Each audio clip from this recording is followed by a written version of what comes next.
What's up, guys? I'm number 47 and welcome to another series.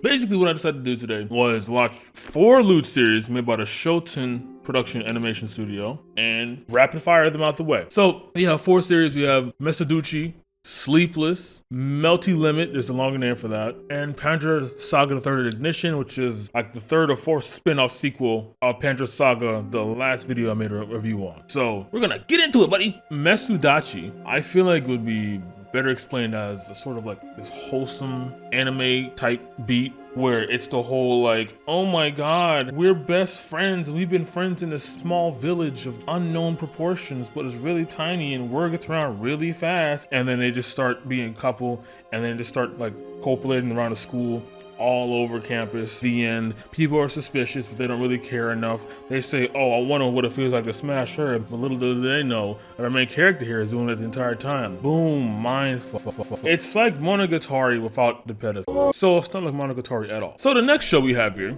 is Raikou Shinki Aegis Magi, Panzer Saga Third Ignition. So basically, since it is a standalone series, as a concept, it does reference Fukima from the first series, but there's no tethering it at all to the first series at all. All it is referencing her as a concept, but this is like an entirely different universe. It's like if you're doing Dragon Ball GT and you're like, oh my god, is that Vegeta? Like, yeah, that's cool, but like he doesn't get mentioned again until like the next arc, so it's completely irrelevant that he's even there in first. You can watch GT as a standalone series, and you can do the same with this show as well. So what we have here is basically, I'm looking at the end of the series of this one because it's like one episode, and basically they're supposed to be soldiers that are going out to hunt supernatural ethereal beings, and then either collect them for data purposes, just eradicate them because they're soldiers, right?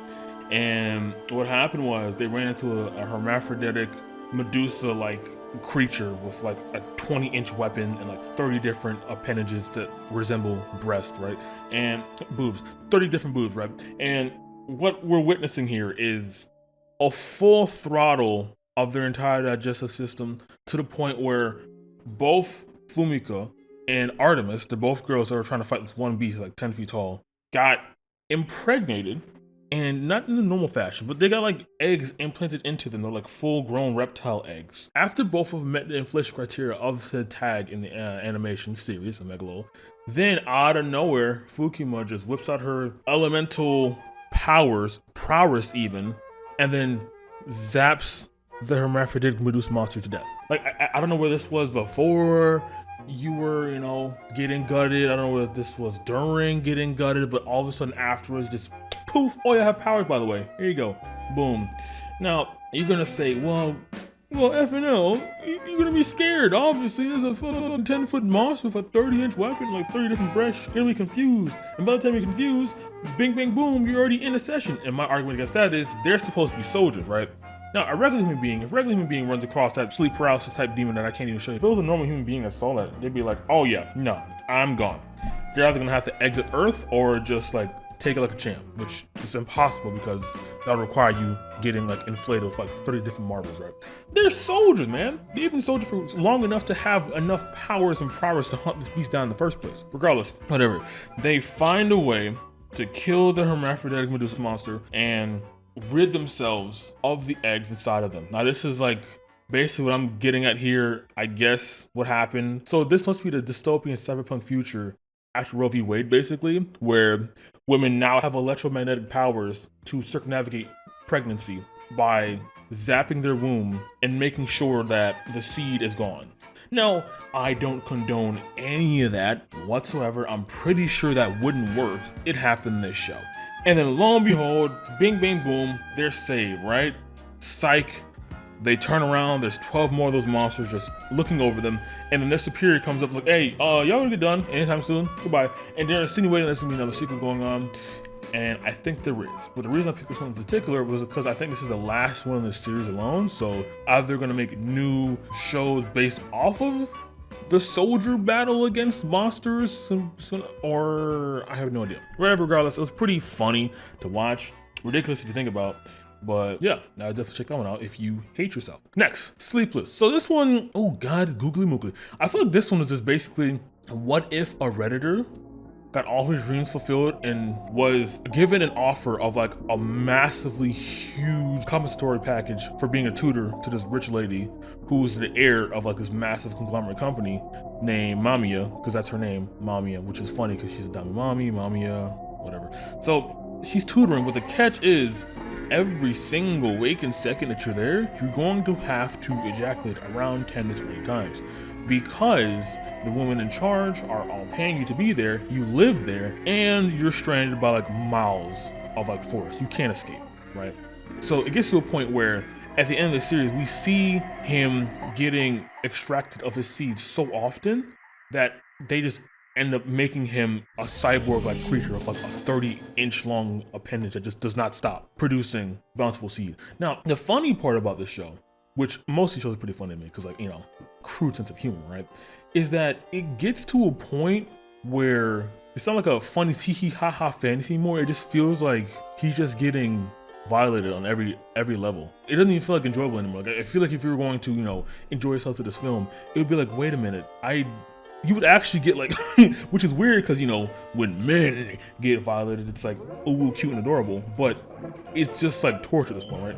Remember at one point, there was a scene where it was like a homemade sundae, which is funny because the maid was involved with producing the chocolate, and her name is Aria, and Maria, the person who was supposed to be the one that Ryuhei, which is the main character, was supposed to be tutoring, she stuck a banana inside and forced Ryuhei to produce the chocolate syrup for the sundae, and he made the ice cream, you know, and with a cherry on top, he's forced to eat it, which he did, and he passed out after having to produce more seed, and then he woke up another time, went into this forbidden white room that he was supposed to go into, passed out again, woke up, and then his appendage was no longer his natural flesh. It was like a 30-inch tentacle, disgusting overlapping being that I was talking about beforehand. And it ends off on a ding-dong ditch doorbell thing where another patron is going to come in and become another experiment for them torture. Now, the whole plot twist of the show was like, don't go down that magic white door. Please don't go down that door. Because down that door is basically them trying to create the perfect sexual being and monster. They have like every single body part in like these formaldehyde jars. Looks like one of those NCIS morgue laboratories, except it's just like evil scientist variant, pretty much. It's like they watched one episode of Makai, Kishi, Ingrid, and called it a day. Basically, that's what happened there. So it's pretty cool. Again, very gruesome. I'd give this show like a clean, decent, why would I watch this out of 10? Wouldn't do that again for sure. And yeah, next show. So the next show we have is Melty Limit. Melty Limit reminds me of When the Cicadas Cry, basically, because it's reminiscent of this whole shrine maiden aesthetic and like the deep dark secrets they don't want you to know. It's like that type of shit. Because basically, the main character here of this story of the shrine maidens becoming evil or something, Kutaro, is studying ethnology and also was studying the mystery behind why men who mysteriously go study the shrine all of a sudden just disappear and die, right? And plot twist behind plot twist, they are literally just absorbing them in their own cells. So let's just get that all out of the way. So Kutaro, looking like, what the hell's going on here, guys? It's so suspicious. Anyway, thank you for letting me come on here. I just want to study more about this mystery of men disappearing. And this is very similar to Sleepless, so maybe I wandered into this after being introduced. Shizuka's like, yeah, sure, whatever, do whatever you want. Actually, go ahead and sleep over here in this room specifically, next to an area where no one will hear you scream. Yeah, have fun. And he wakes up to, surprise, surprise, a girl who is reminiscent of a succubus who just is going to go at it nonstop with him. And when he wakes with a mark on his body, and he's like, oh my God, oh, I have a mark. He goes to the lead shrine maiden. Shizuka's like, oh my God, I think I got attacked by like something. This is crazy, whatever. Oh God, whatever. And then she's denying it, obviously. What are you talking about? And then she finds out, oh, Kutaro, you have that mark of a succubus, what they call Ayukashi at the time. And then Shizuka recommended him to get exercise of said mark. So him being as naive as he is, because like clearly she has something to do with it since she's like the CEO, big boss of his entire village, he follows suit, tries to get exercise, and yet again he gets attacked by another woman who ends up copulating with him, and he gets another mark. So he's like, I'm starting to think that maybe the women under your employment are the Ayukashi that you have surprisingly no sightings of, even though all these men have been disappearing. Curious. So next episode, he runs up to her and is like, hey, isn't it weird that everything he told me to do led me to getting what I thought was consensual and then it wouldn't let me leave? And then her response like, huh, silly human. And then he was like, you're in charge, right? It's really weird because you don't want to treat me normally. Every other woman that has ever met me, shrine maiden wise, has ended up leaving a mark on me. And then her response is, well, I guess they were the sex demons, the Ayakashi, that you were looking after. And then Gray's smartass says, huh, I never said they were Ayakashi. And then she reveals the entire plot. 俺は陰魔だなんて一言も言ってないぞ。もういいだろ。全部あんたの仕業だ。そうですね。もういいでしょう。So, gaslight gatekeep girl boss only works until you're pressed. Once you're pressed, then you just become the other G word, genocidal. And they end up going in this sort of honeypop battle where they end up just like copulating nonstop. But the plot twist is Kutaro ends up like outdoing her, and he ends up putting a paralytic inside his sea because he predicted that he was going to get violated by said demon who he suspected was Shizuka the entire time, and he ended up violating her while she was paralyzed and begging to stop. So it ended up being a reverse plot twist where like he ends up just and he just would not stop till she was put into submission. And then at the end of it all, after putting a demon who is known to other men until they die into submission, he goes, you know guys, after killing dozens upon hundreds of men and literally making them spirit off the planet of the earth, you know what I think? I think business-wise it's not a good idea. I think you should make them live so they're repeat customers. You know, let's think about this economically, shall we? So he teaches them a bit about microeconomics, and basically, I guess they are now a massage parlor who does happy endings without killing the men, making disappear. Because the whole point of them making disappear was they would just like literally extract seed until they die, and then they would just like burn the bodies or something, I guess. And now Kutaro and Shizuka are best friends, couple, benefits, buddies. The end. Woohoo! Adorable. Very fun show. I would say Showten, the animation studio, definitely has a thing for men getting put in situations where they end up being basically tortured against their will.